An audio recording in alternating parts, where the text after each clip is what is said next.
Good morning. Welcome back, or good afternoon, or good evening. I never know when my audience is watching me. Uh, I'm Richard Vedder. This is the Richard Vedder Podcast. And today we are especially honored to have the distinguished legal scholar, and more importantly to me, my friend, George Leaf on, who's joining us from somewhere in the Carolinas this morning. George, where are you sitting right now? I'm in the office of the James G. Martin Center for Academic Renewal, which is in Raleigh, North Carolina. In Raleigh, North Carolina. Well, we've had a kind of a momentous week in a way in higher ed issues, but even more broadly for the whole of American society. And the week got off to a rousing start, I thought, on Monday when the Supreme Court heard the arguments in the Harvard case and the North Carolina cases relating to uh, the affirmative action, I guess we'll call it. George, you're the lawyer. How would you characterize, first of all, how would you characterize the case? I mean, what is the issue? All right, the issue is this. Under federal law, going back to the Civil Rights Act of 1964, Title VI thereof, educational institutions that get government money may not discriminate on the basis of race or gender or any other bad category. Oh, Now, the yeah. thing is, Harvard and UNC have clearly the evidence in this is really overwhelming. They are giving preferences to members of certain supposedly protected groups, minority groups, blacks, Hispanics, Asian, Pacific, Aleutian Islanders. You know, the favored groups, and at the same time, they're clearly uh, damaging the opportunities of Asians to get into these elite institutions by holding them to much higher standards. The evidence shows that an Asian student with a certain academic profile would have only, let's say, a 5% chance of being admitted to Harvard or UNC, whereas a black student with the same academic profile has about a 95% chance of being admitted. So what they're arguing is that the two schools are in violation of federal law because they are discriminating on the basis of race, favoring some and disfavoring others simply because of their ancestry, not because of anything in their own capabilities, anything in their own nature. Uh, and it seems that the Supreme Court was very receptive to the arguments made in the two cases. Yeah, yeah. By the way, this is an aside, but I read something the other day that it's an aside to this, but in a way it's kind of interesting. How do you decide the word Asian, for example? What Mm-hmm. does the word Asian mean? What Yeah, does the word Pacific? What do they call it? Pacific. Pacific Islanders, Aleutians and Pacific. Pacific Well, Islanders. I think that's the the Philippines are Asian. yeah. They're Asians, even though they the Philippines is a Pacific island. In fact, it's many Pacific islands. It's a Mm-hmm. multiplicity of Pacific islands. But for some reason, some bureaucrat decided to call them Asians. Probably because of maybe our historic affiliation with the United States, Mm-hmm. whatever. I don't know, whatever reason. And so these categories are kind of crazily arbitrary to begin with, I think. They are. That they are. And in fact, there's a book that was just published very recently by David Bernstein, professor at the Yeah, Antonin Scalia Law School, which I have read and reviewed. And he makes exactly that point that these categories are arbitrary and incoherent. They lump together people who are extremely different, and it makes no sense whatsoever to use them for any purpose whatsoever, and certainly not for deciding who gets to go to Harvard or to UNC. the in an earlier age, which is to say 10 years ago, 15 years ago, I read a couple great books on the Ivies, particularly on Harvard, Yale, Princeton, on their discriminatory practices Right. with respect to Jews. Hmm. And the Jewish people were Jews were taking over Harvard. Horrors of horrors. Horrors, yeah. They couldn't And stand that. more than a quarter of the students at Harvard circa 1920 were Jewish. And Hmm. that just wouldn't do. That's not right. Yeah. I'm pretending like I'm a Harvard alumnus of 1920. Yeah. And that's what they said. So we have to do something. So how do we get around that? Well, we go to a different admissions criteria where instead of looking at strictly academic performance, we'll look at other things. And of course, those other things led to discretionary moves on the part of admissions officers that led to an exclusion of Jewish students and Yes. more or less a Jewish quota. Quota. The quota. Yeah. It was a quota. And I say every other school, lots of other schools did the same thing. Yes. So we went to quotaism. And indeed, the SAT tests, which I'm a great believer in, Hmm. many people viewed it as a great innovation because it was a relatively objective, non-racially based, non-ethnically based kind of test that measured knowledge, a capacity to perform in college, those sorts of things, Yeah. and it came in big. And now, ironically, in the last decade or so, we're getting rid of the SAT test. Yes. Because why? And the reason is we're getting too damn many of those Asians. Yes. And we have too many Asians coming into Harvard, and we want a few Asians. We're 20% or so to look good and look diverse and look like the DIE people can be happy. But we don't want to get carried away and have 40% Asians because that's too many. Too many. Am I about hitting it on the head as far as precisely. Quite a few years ago, the former president of Harvard, Derek Bok, in one of his books or statements someplace, he said, it just wouldn't do to have an all-white university. Now, what he was referring to was the perception that Harvard was not doing its fair share to bring about social justice by having quotas of Black students, Hispanic students, students of color, POCs as they are now referred to, people of color. Now, that was long ago enough that I don't think he was talking about having too many Asian students, but now that's the way it's turned out. Being too white means admitting too many people whose ancestry is Korean or Chinese or Japanese or Filipino or whatever.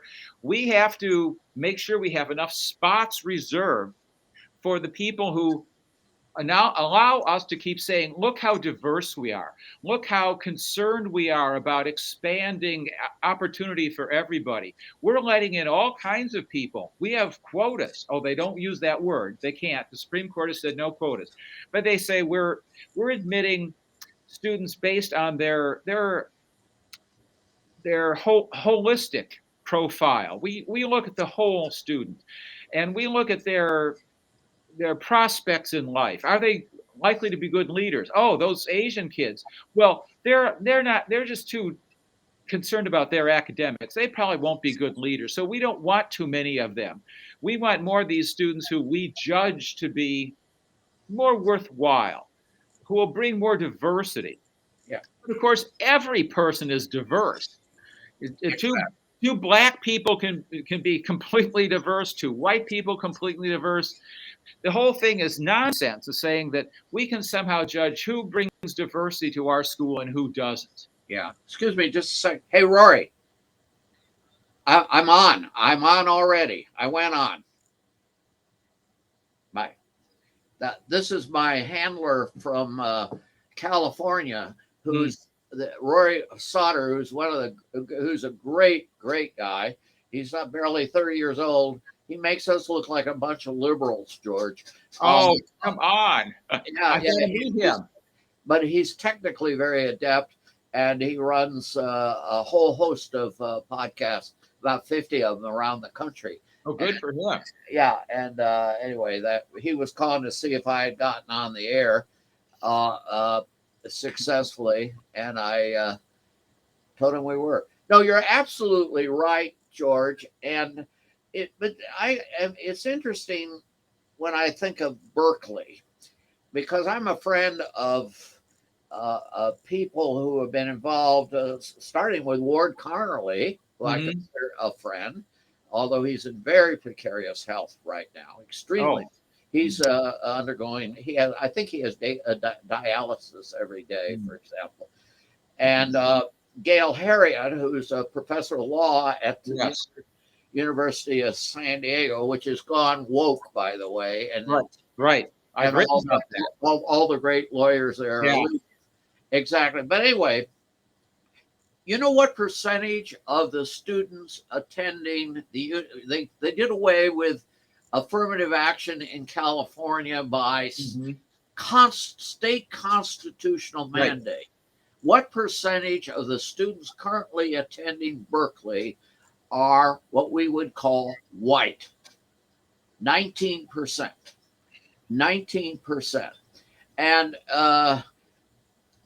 that's a reasonable representation, I think, of white people.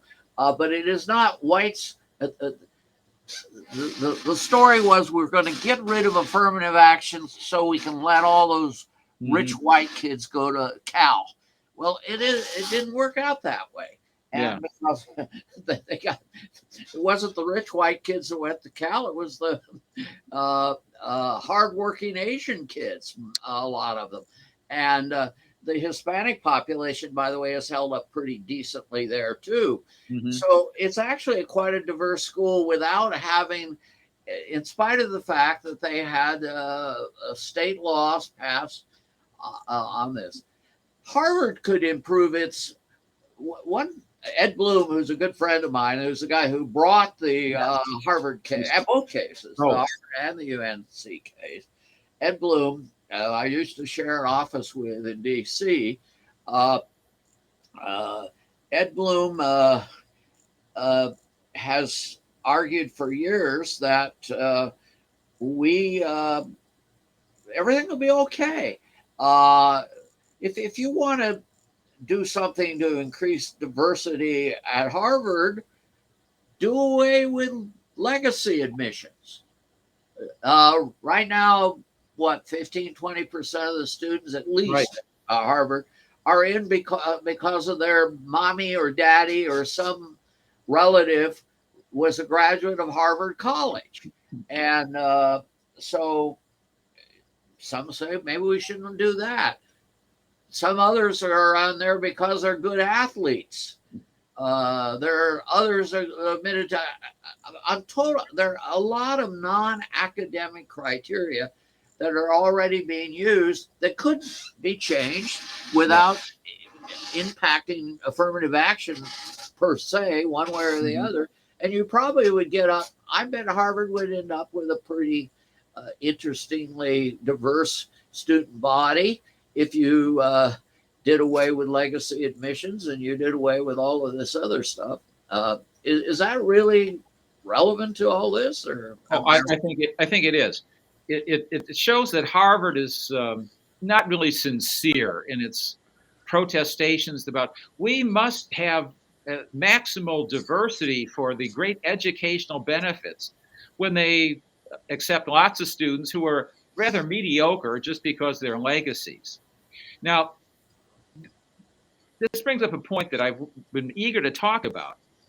The idea that there's some great educational benefit of having a diverse student body, meaning you've got so-called representatives of this group and that group in proportion.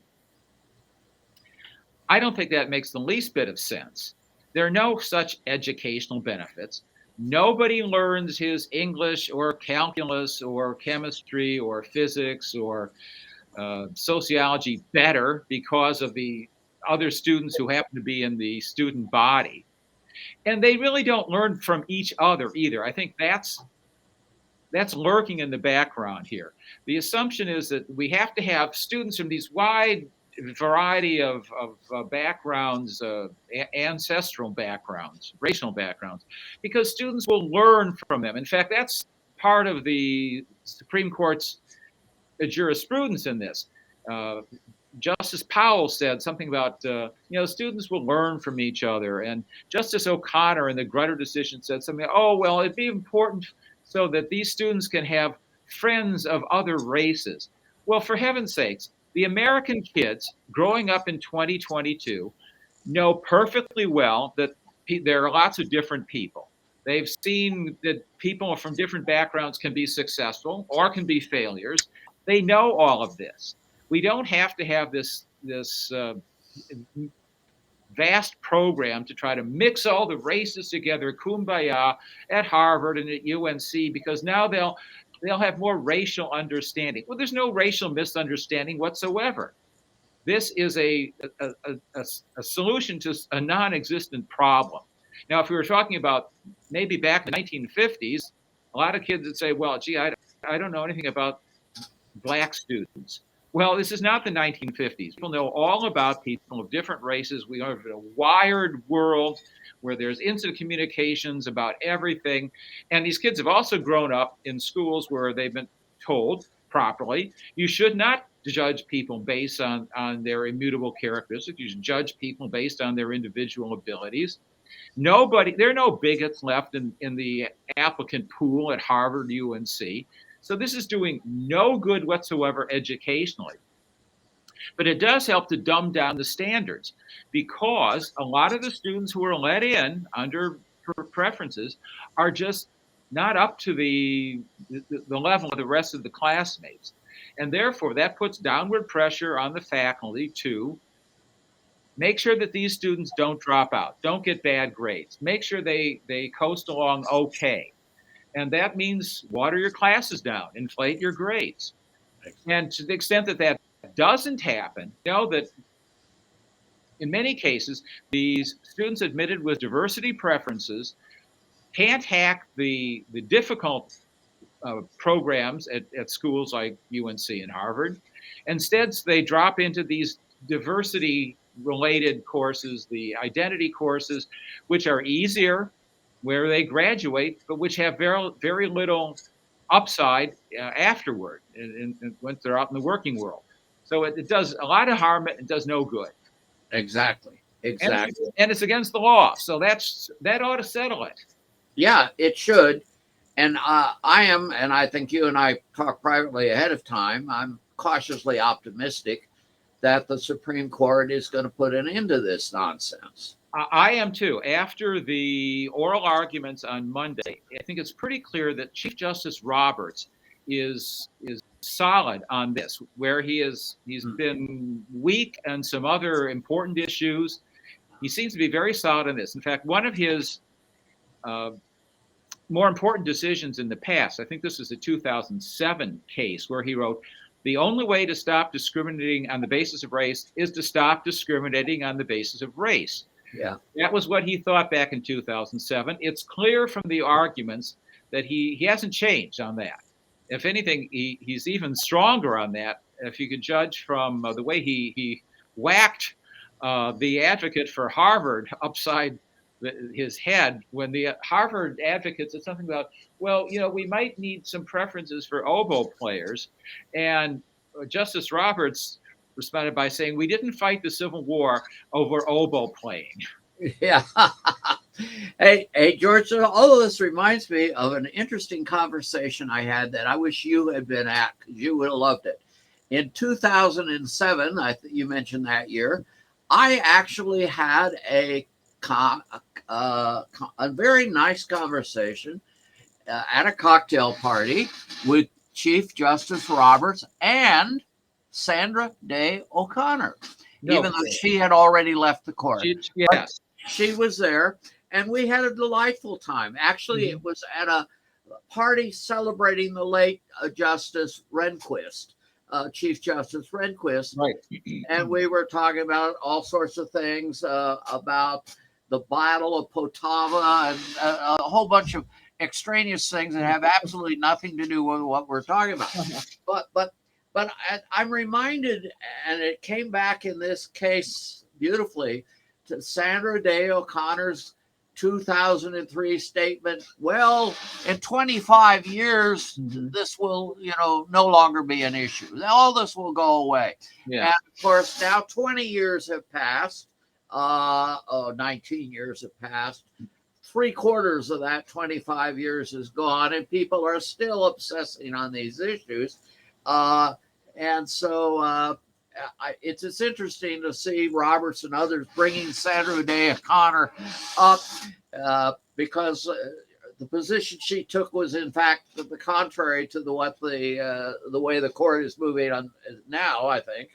Yeah. She decided she was going to side with the pro-preference people on the Grutter case, which was the University of Michigan Law School case, where they said, well, we take a holistic approach, and race is a plus factor in some cases, whereas in the undergraduate case, Gratz, the university had said, we have a quota.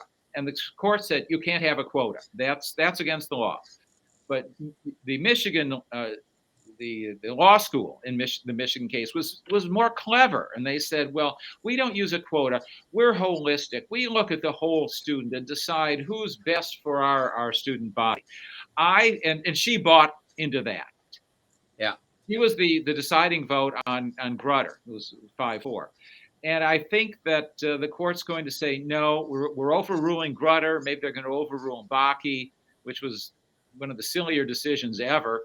And I'm optimistic they're going to say this is against the law. Now, are the administrators at Harvard going to obey the law? I don't think so. I think we have the equivalent of this massive resistance to Brown versus the board, and they're going to find all kinds of ways to try to get around the court saying no more racial preferences. And so it's going to be a battle for decades to come. Well, George, that brings me to universities have to operate in an environment where they're begging people for money. Yes. Even Harvard. Every school in the United States is dependent on public support. Tuition fees pay a small part of the bill. There are some exceptions to that rule, I'll grant you. But as a general proposition, schools are dependent on the public. Well, the public is not very happy with higher ed these days. All kinds of polls show they're very unhappy with higher ed. And it's like the public be damned. I'm thinking back to the robber barons, the Vanderbilts, the late 19th century, and the railroads. And, the public doesn't like it. Well, the public can, scream all they want. We're the bosses. We'll decide. And it's that way.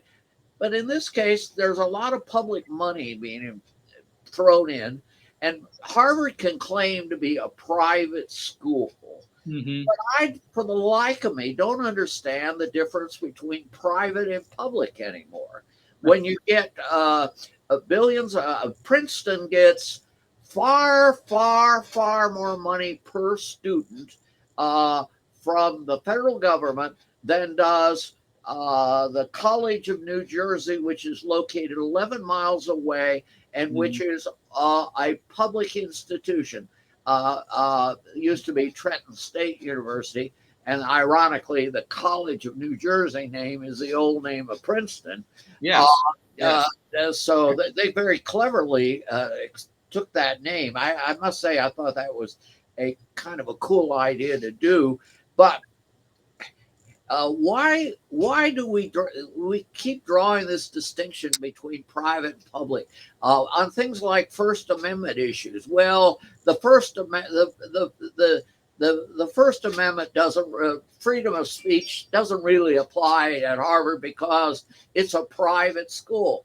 Bull! It's no more private than the University of Michigan or the University of North Carolina we just talked about. What's the difference between North Carolina and Harvard, for that matter?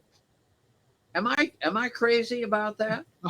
No, you're right, Rich. The degree of government funding at almost every college and university in America is very high these days, Yeah.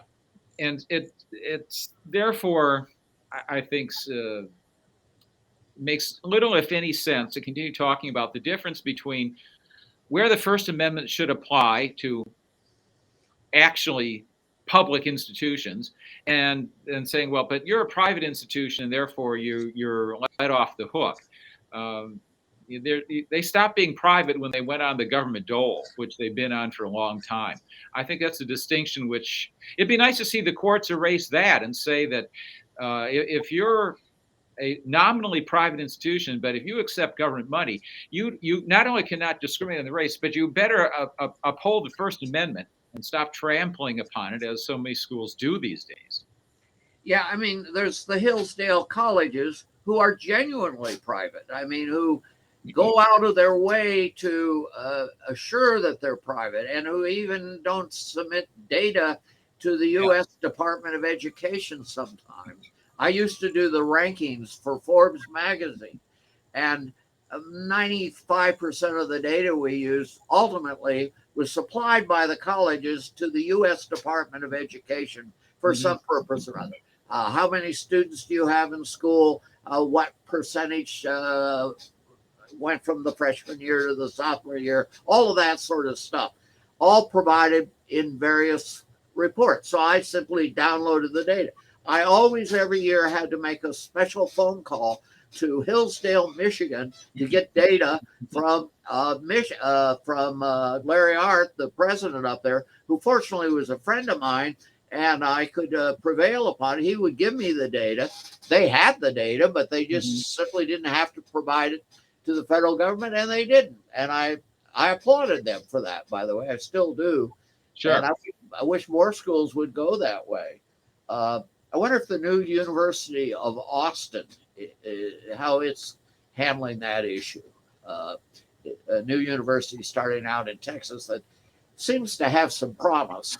It does seem to have promise. They've hired a lot of excellent faculty members, many of whom are disgruntled people who were let go or fired or trashed by previous institutions because they weren't ideologically pure enough for them.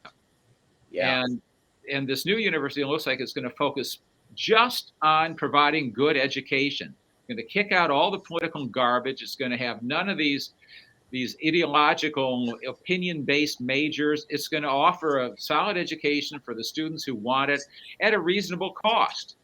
It's not going to have all the ridiculous frills that you're paying for to these other schools. So I'm optimistic about that. Yeah, I am too. In fact, I hope they claim that we do not have a diversity and inclusion and equity, whatever the hell they call that bureaucracy, where we look at the racial. These are a bunch of racists, is what they are, and they're a bunch of authoritarian racists. They're of the Hitler variety. The worst kind of. Yeah, that'll be kind of the litmus test for this new university. Do they eschew the diversity bureaucracy mindset? And I'm optimistic that they will do that, because letting these people in is like letting cancer into your body. It's sure to spread. It'll just cause trouble. These DEI bureaucrats are all people. They're not scholars. They're individuals who've gone mostly to education schools. Their heads are full of ideology, and they're just looking for a nice, cushy job where they can ply their trade of making trouble for people who actually want serious education. So let's make sure that, if possible, we'll recommend that this new university have no such bureaucracy. Save money. Put your money toward education, not wasting it on these administrators. Say, you're at. I just had a great thought, which shows you how ignorant I am. That you're sitting in Raleigh, North Carolina. You're sitting miles away very modest number of miles away from the University of North Carolina Yes. in Chapel Hill. I think even I have been with you where we have gone from A to B, from literally Raleigh to maybe, I don't know, the Carolina Inn or somewhere. That's it exactly. 35 miles away. And so you are in a center which got its original creation around North Carolina issues, still does have a strong North Carolina orientation to it.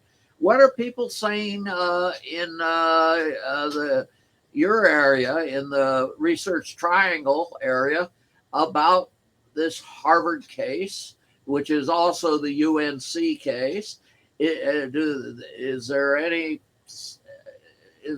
Are the local press, such as it is, the local press such as it is anymore, complaining wildly about the interference by the U.S.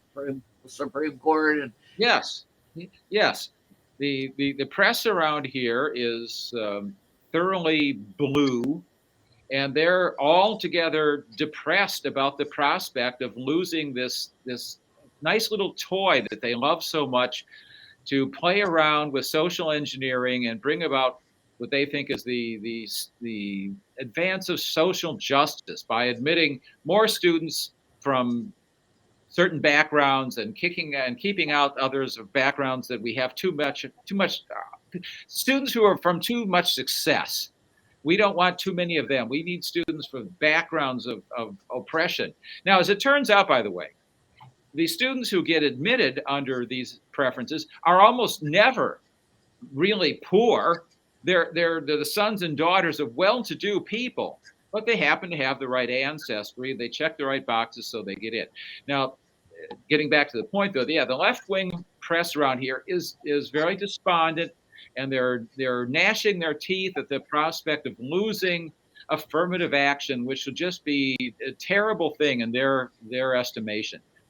Now, if you ask other people, they say it's darn well about time, and UNC would be a better institution if it admitted students based on their abilities instead of based on their ancestry. Yeah, that's, of course, that's the issue. And it'll be interesting to see how it all plays out. It will, yes. We probably won't know until next June, though. I imagine the court won't release its decision. It keeps its big decisions until June at the end of its term, and so we won't know until June of 2023. Are you worried about this?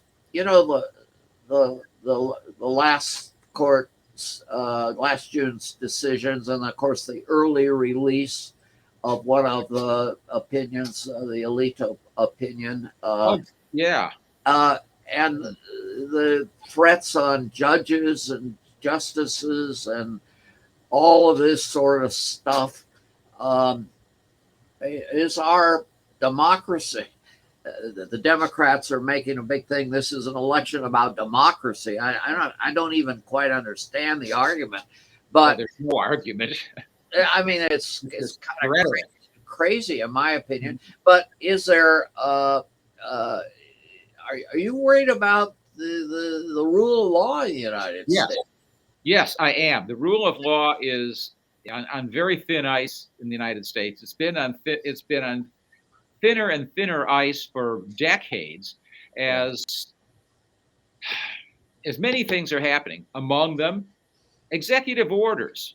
Yeah, the president just decreeing things which are supposed to be decided, if there's any authority at all, by the Congress. Biden, for instance, just decided we're going to forgive all this student debt.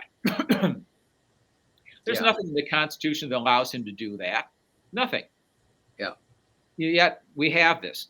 And at the same time, we have lots of heated rhetoric, most of it, I'm going to say, coming out of the far left, encouraging people to go to this, take violence into the streets, the whole BLM stuff.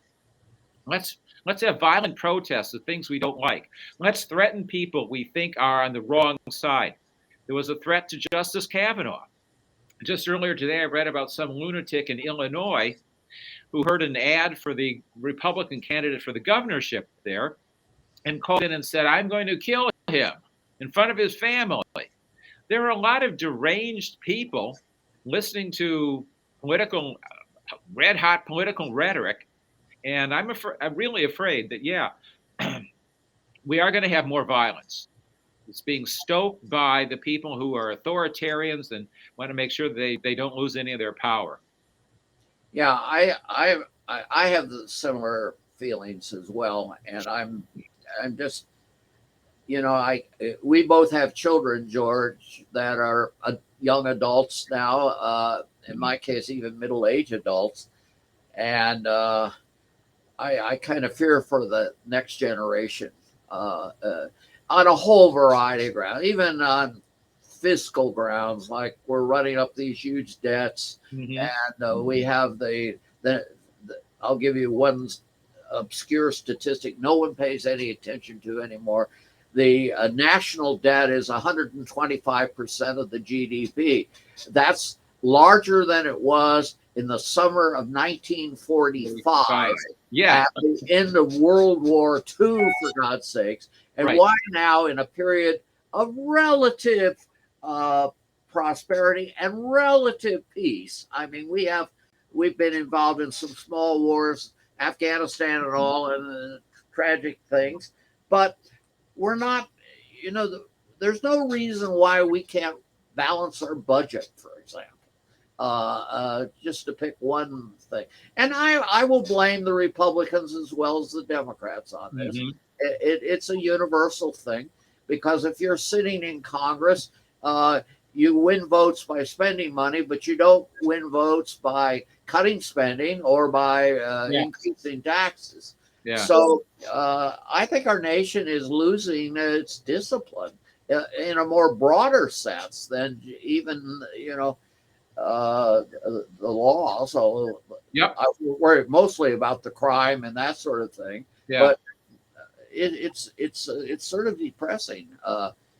And I think the educational system gets a large share of the blame for it. It doesn't get all the blame, but it gets a large share. Don't you think? Oh, I completely agree. The educational system has so dumbed down the American public for the last 40, 50 years. The standards have been falling. The degree of political proselytization is just ramping up rapidly. And we are getting more and more young people who really can't think. They just are stuffed with emotions, certain emotions about how to react to things. One thing that they're not learning about is how you prepare for the future financially. Nobody teaches financial prudence any longer. All we hear about is hectoring people about racism and genderism and ableism and everything else. Students don't learn anything about financial reality. Exactly. And therefore, when they hear politicians say, we're going to stimulate the economy by spending $5 trillion more, most of them say, oh, that sounds good to me. They don't think, look, we have limited resources. When the government takes resources for what it wants to do, it deprives them from the private sector, which usually makes pretty darn good use of resources. But they don't understand that that's economically harmful. And they certainly don't understand that this debt problem is ramping up rapidly. It's going up exponentially. And they're going to pay for it. In fact, I predict, I'm giving a talk next week, which I was asked to give, by the way, by one of the great, interesting names in higher ed, Gordon Gee, who has been president everywhere, including Vanderbilt and Brown, as well as Ohio State, West Virginia, Colorado, so on. Gordon asked me. Gordon is a friend of mine. He's a friend of everyone. I don't know. He knows more people on the planet Earth than any other human being, which is what a good university president does. I mean, I say to him, he's a Mormon, and I say, Gordon, you have the biggest liquor bill of any Mormon I ever met. And I think it's roughly true. Anyway. Gordon has invited me up to West Virginia University, where he's currently president. He was also president 40 years ago today, in 19 whatever that would be, 82. He was 82. president, and now in 2022, he's president there. In between, president at an Ivy League school, at Vanderbilt University, Ohio State twice, etc.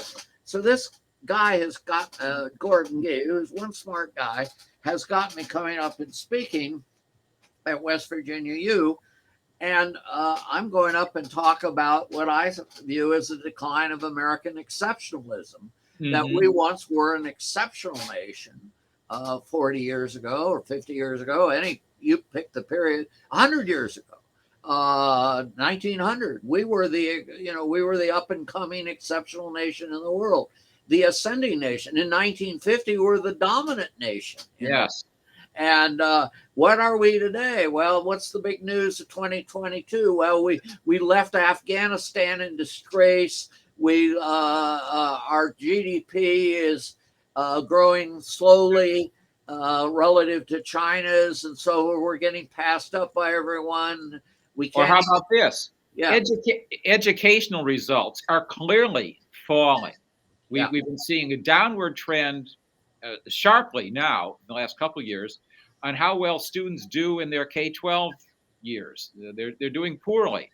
Blame that on the public education system, which is run by the teachers' unions, which is in it all for itself.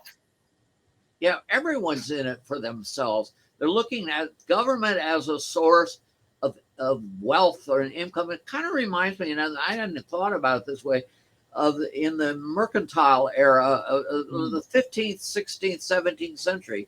The way you got rich was you had pirates go steal gold from someone else, and that somehow wealth is created by getting these pieces of metal. Yes. And this is the way we're almost have a sort of a new neo-mercantilistic approach to things.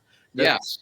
I had never thought of it quite that way, point. but I think there's some truth to that. And so well, you have important things to do in a few minutes, and you have to go to the dentist, which is far more important. Dentists do useful things. I'm not sure academics do anymore. I mean, a lot of them. And in fact, many of them are doing harmful things. Yeah, they're spreading harmful ideas in the minds of young people. That's why don't do that. Yeah, no. And as he approached death near 2020, in 2002, I think it was, or three, a year or two before he died, Milton Friedman and I had a little interchange. I've mentioned this to you before. And Milton had written in his book, Capitalism and Freedom, which was written in 1962. Right. He's over a half, actually, that's interesting, 60 years ago, exactly 60 years ago, Milton Friedman had said that markets work much better than government intervention in most cases. We really should let most decisions be made through the private sector, through markets and so on. But education is an exception. Yeah. We should have, it promotes the common good to have people have public support of education, including colleges and universities, he said at that time. And so in 2002, I asked Friedman, this is by way of email, we were going back and forth. I said, do you still believe that? And he wrote and said, well, it is true. There are some positive externalities, as the term he spillover effects to higher education. But he says there are also negative externalities. And he says, then he started talking about riots and so forth. And this is in 2002. Think what he would be saying today. I wish he were here to say something today. Yeah, he would be absolutely furious. And he then said, he says it's an empirical question whether we should be taxing universities or subsidizing them. Yes. I think he raised a very good point. Should we do away with subsidies to universities? Yeah, if Milton Friedman were still around with us, I'm sure he'd be saying that the American higher education system is, for the most part, become dysfunctional, and we're wasting resources on it. We're harming the country's future by propagating terrible ideas because it's become so overrun with ideology. I think he'd be very much on our side of saying, "Hey, let's separate school and state these days. Let's not have the government subsidize it. Let's not have the government finance it. Let's have a separation of school and state." Yeah, absolutely. For some reason, that brings me to a little private conversations I've been having the last week or two with a rather controversial professor, Amy Wax. She is professor at the law school Okay. at Penn. She also has. She's the only person I know that has. It's not. It's beyond a trifecta. What is it when you hit the four schools on the head? Four on the head. She has degrees from Harvard, Yale, Cambridge, and Oxford. Those are her four degrees. You can't get much better than that. I don't think so. I mean, that's the blue chips. And in addition to a doctor of jurisprudence degree, she has an MD. An MD. Yep. Yeah, this is you know a lot about MDs. You've got them in your family, George. You're training them. Yep. So Amy is one smart gal, but Amy has a problem that you and I have. She's honest. She says what she thinks. She says what she thinks. We think that even the same words I was going to use the same words you did. Exactly. She says what she thinks. She doesn't have this filter in her brain that says, "Oh, there's some things that I really believe, but I don't dare say." She says them, and that is a sin these days. The dean at of the law school at Penn, a truly miserable human being named Ted Ruger. Ted Ruger, who I've never met, nor do I ever want to meet, is trying to fire her. And some of the things that Amy has said are no doubt, they're certainly politically incorrect, but even some of them you cringe a little bit when she says, because in polite society, maybe you shouldn't be saying these things. She, for example, has said, well, my experience with Black students is they don't do as well in my classes as non-Black students, white students, or Asian students. She said these things. And she has demanded that they provide empirical evidence on this issue, but they refuse, they being Penn, they refuse to. I'm pretty sure, based on a whole variety of studies, Sander and Taylor, or whatever, wasn't that Sander and Taylor? Yes. Yeah. The mismatch. That the evidence supports her what she says, but she says it, and this is a problem now. You're not allowed to say certain things. You're not allowed to think certain things. The whole premise of universities is we have unfettered discussion of issues, hopefully in a civilized way. We don't pull guns on each other, shoot each other, but we carry on conversation and trying to learn and try to advance society and try to learn where the truth lies. And Amy is this kind of gal. She does it. She does it well. She won a big award for teaching that was not just for Penn. It was for people in the northeastern states. She won a big award 4 or 5 years ago. I've even gone back and read her RateMyProfessor.com reviews. And Amy she says a lot of things that, like all professors do, I have done, that will offend someone maybe a little bit, might make them feel a little uncomfortable. But as one student said, hey, this is law school. We're supposed to feel uncomfortable. That's right. A good professor wants his students or her students to feel uncomfortable some of the time. To learn how to deal with controversies. But now the administration there seems to think, well, we can't allow that. She's upset too many students. We have to get rid of her. It's a terrible precedent that we're setting. I had a piece in the Hill, the Washington newspaper, yesterday afternoon. I haven't actually looked at it. I was told it came out, and in it, I said, well, let's look at the dude who founded the University of Pennsylvania. A guy, some of you have heard of his name, even in this age of historical illiteracy. Many of us have heard of Benjamin Franklin. Well, Benjamin Franklin, writing around 1750, said it all depends on freedom of expression. Everything is important. You've got to have freedom of expression. You have to be able to say what you think and do it without fear for the world to succeed and be successful. And Franklin says this. He's founded the university. I mean, they claim he founded the university. Admittedly, the history of this is a little murky, but he is claimed to be the founder of the University of Pennsylvania. And if I had someone like Benjamin Franklin who I could associate with, I guess I would do the same thing. So Penn claims that their founder is Benjamin Franklin, but Ted Ruger and company won't believe that. We don't believe in freedom of expression if the expression is hurtful or it makes you feel uncomfortable or something.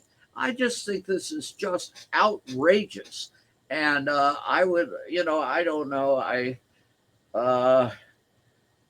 don't know. My line used to be, I always want to put people like that in a room with Nancy Pelosi for a week. But what happened to Paul recently, which was horrible, maybe I shouldn't pick on Nancy. I'll say put in a room with Mitch McConnell and Nancy Pelosi for a week. And, in my example, waterboarding, and maybe not. Well, anyway, I'm going on and on too much for this. You've got to leave in a minute anyway, George. Do you think there's a new book out by Charlie Kirk? Charlie Kirk is the book is called. I wrote it down here somewhere. The College Scam. Yes, I've heard of it. College is complete bunk. It is a con game of the worst nature. It's interesting. Charlie Kirk did not go to college. And he's saying, he doesn't, I don't know that he brags about that, but he's told me that he didn't go to college. I've been on programs with him, and he's a pretty sharp guy. Got a little too cozy with Donald Trump, I thought, but that's his business. But Charlie Kirk says, it's a scam. First of all, look at the percentage of kids who go to college who don't even graduate. And then let's look at the percentage who go to college who end up getting crummy jobs.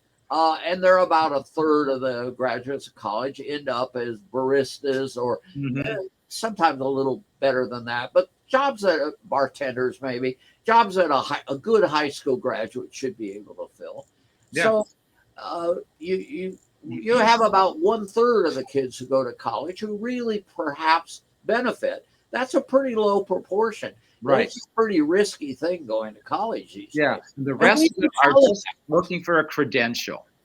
They don't want education. And we don't tell the kids that when they come in. It used to be they said, look at the student to the left of you and look at the student to the right of you. One of them is going to be gone, in a year or two. And that was roughly true. And maybe we should be a little more honest. I think we are being terribly dishonest. And why? Because we want to maximize our own happiness. We're rent seekers. We're and immoral rent seekers who claim to have this sort of sense of moral superiority over the Mhm. rest of it. I find academics Yep. increasingly a thoroughly unpleasant group of people. Am I being unduly harsh? No, you're being too mild, Rich. I knew you would say it. I can always count on you, George. Okay. Well, you have to leave in a minute or I two. should get going, but it's been a fun conversation. We'll do it As again usual, soon. we have to do this. I'm thinking maybe we'll do this once a week or once a month or something. Oh yeah, yeah. Let's do this. In fact, maybe what we ought to do, and I'm saying this right on the air, maybe we ought to get a group of like-minded people and they're friends of ours, half a dozen of us maybe, and we sort of alternate amongst us, and we do this regularly. And I'm going to talk to my friend Rory Sauter uh, Mhm. about this, who's good at putting these things together, and we'll do it and put it on YouTube and other things as well. Good So idea. okay. Thank you, George. Go to the dentist Thanks. and hope your teeth survive. All right, Rich. Thanks again. Thanks so much. Yeah, great. All right. Uh, George is going to leave us now, folks. And how do we get rid of George here? No offense, George. I'm just Okay. You did it. Thank you. Well, anyway, George is gone. Meanwhile, Elliot has come back into the room at almost perfect timing. Did you do your thing, Elliot? Yep. And therein we are. Now, one thing I haven't mentioned at all today, there is something that is happening in 120 hours from now. That is a national election. The United States goes through this ritual every couple of years, actually we go through the ritual several times every year. At somewhere in the country, there's elections going on, and we are a democracy.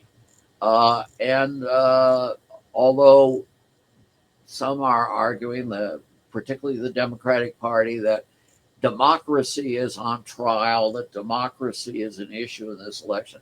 I don't quite understand even what that means. I guess the argument is that some are trying to suppress people voting, or they're questioning the results of elections. There has been some of that, I will grant you. But by and large, I think democracy is holding up reasonably well. We're not really trying to keep people from voting and whatnot. Uh, the empirical evidence is pretty clear on that. We had Stacey Abrams in Georgia in 2018 saying the election was stolen from me. I won the election. And a lot of people, particularly on the left, thought she may be right, that she's sort of a sainted person who should be given more prominence. She's up for election this year. She's getting slaughtered, pretty convincingly beaten by Governor Kemp and whatnot. But we are hearing this argument, and Joe Biden has mentioned this some in his talks. He gave a sort of a talk last night talking about democracy is imperiled and all of this sort of thing. And I frankly think the man is losing it. He's going to be 80 2 weeks from this weekend. 2 weeks from actually Sunday. 2 weeks from next Sunday is Joe Biden's 80th birthday. Well, I'll have you beat Joe, because this Saturday I'm having my 82nd birthday. So I got you beat by 2 years. And I'm losing it a little bit, I think. I can't remember names sometime, but I haven't lost it like you have. Anyway, that's my statement about Joe Biden for today. But anyway, let's look at the election. Uh, what's going to happen? I'm an economist, not a political scientist, but I do note, I think this trend towards the Republicans that many have observed in the last week or two is real.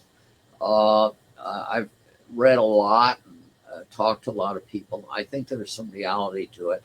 That the big issues in this election are things like inflation, especially inflation, above all, and other and some of the other issues also are issues that the Democrats are weak on. The border issue is one that is big in some parts of the country, but it's not a dominant issue with others. But it is of some concern of about the more than 2 million illegal migrants into this country.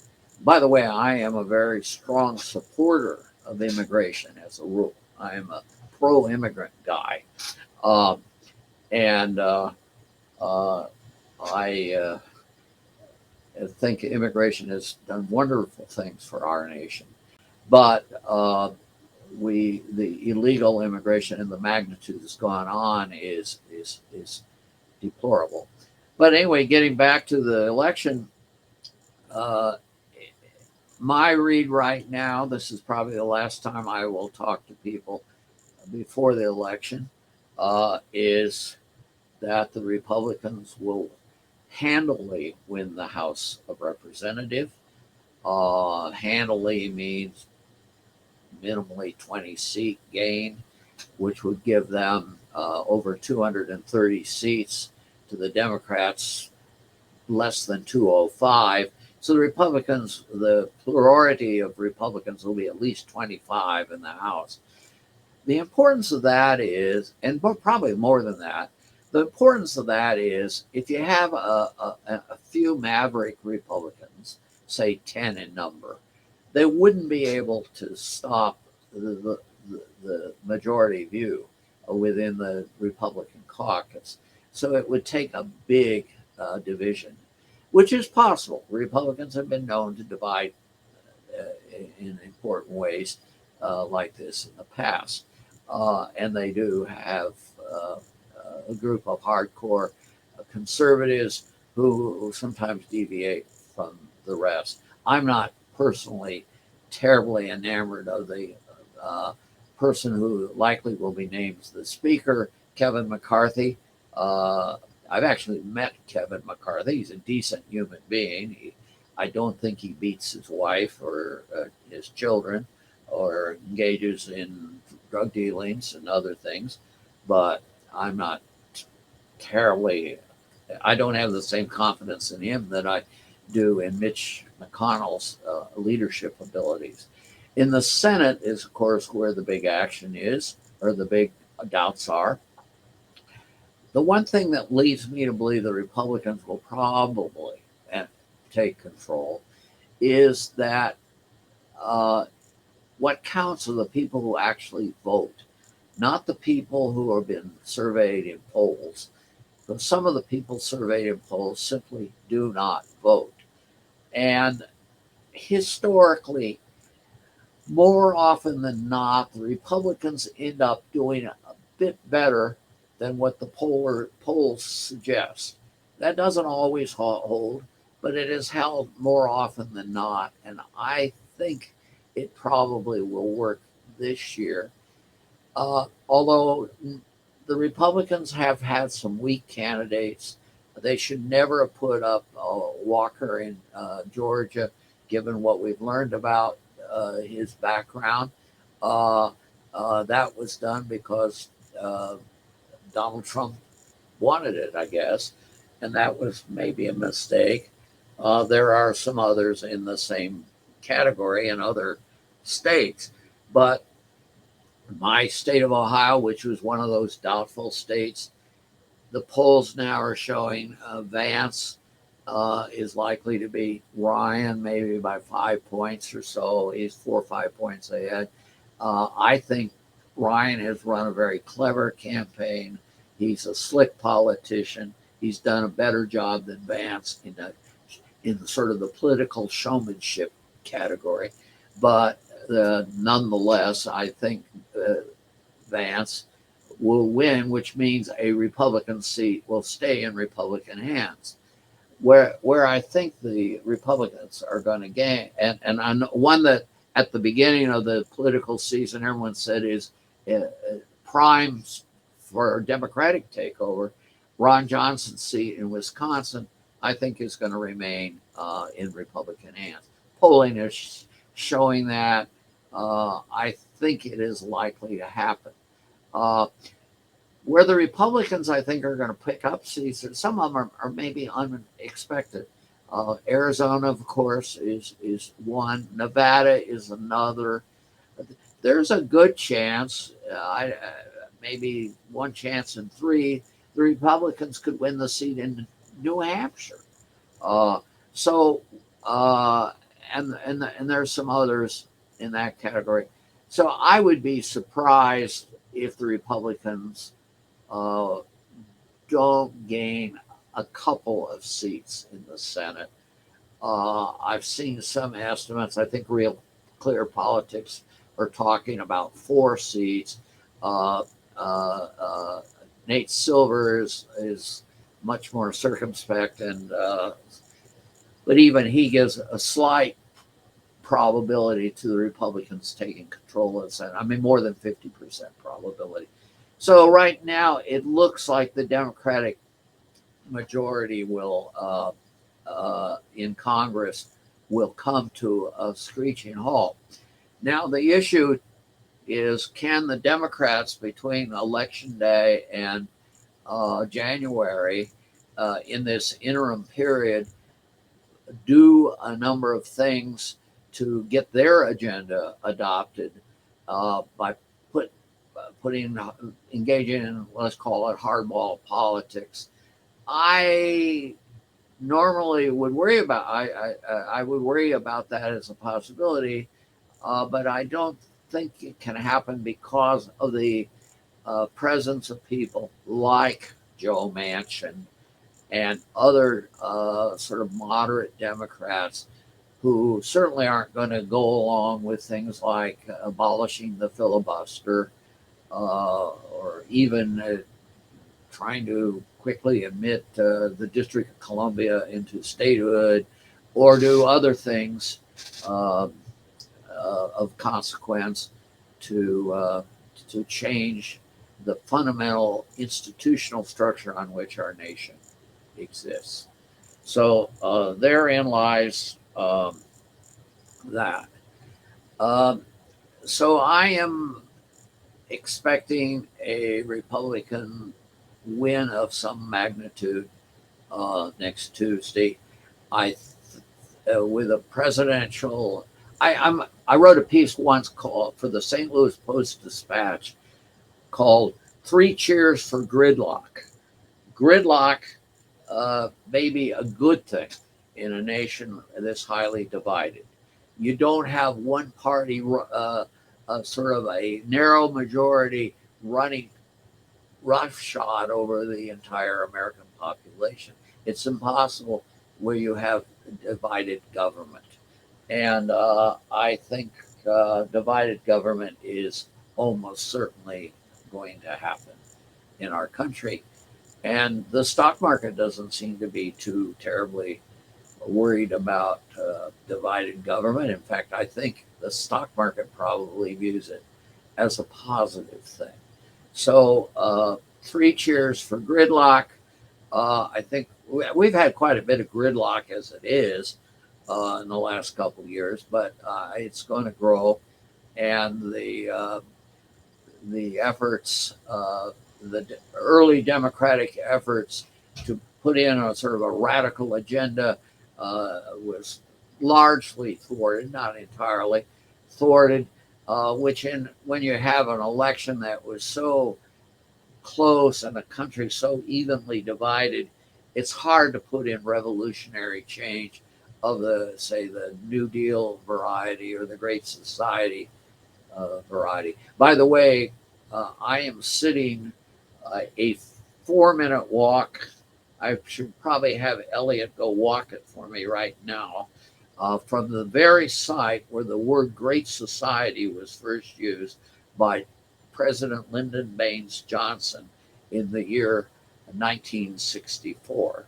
So I'm sitting in a relatively historic place, I guess you would say. You didn't know that, did you, Elliot? See, there's so much our students don't know these days. Well, anyway, we've been going on for over an hour today. Uh, I think we will call it quits. Um uh, I'm going to be uh, traveling a lot in the next month, and I'm trying to work out a way to have continue to have appear every week. I am uh, struggling with that at the moment.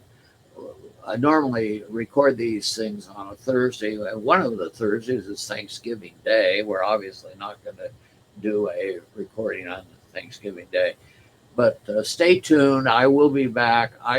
As Douglas MacArthur said, I shall return, and look forward to seeing you again.